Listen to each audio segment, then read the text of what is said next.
Uradović.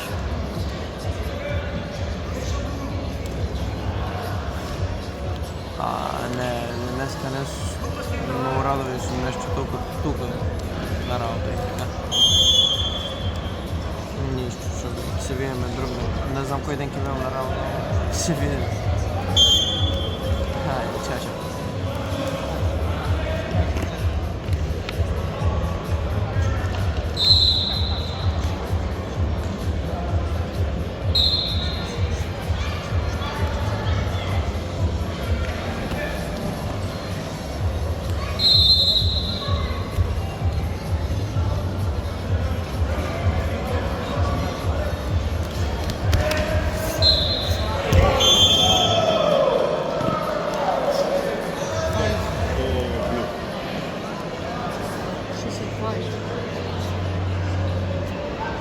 Dit gewoon op me.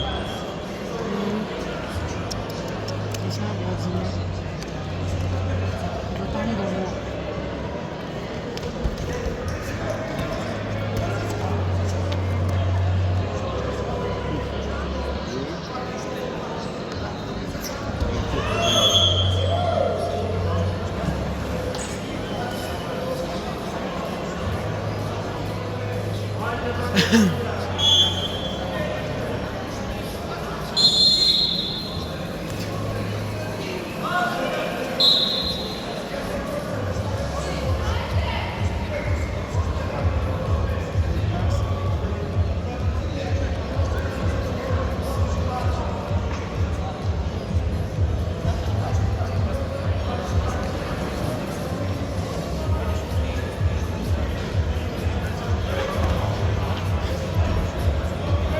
Hop.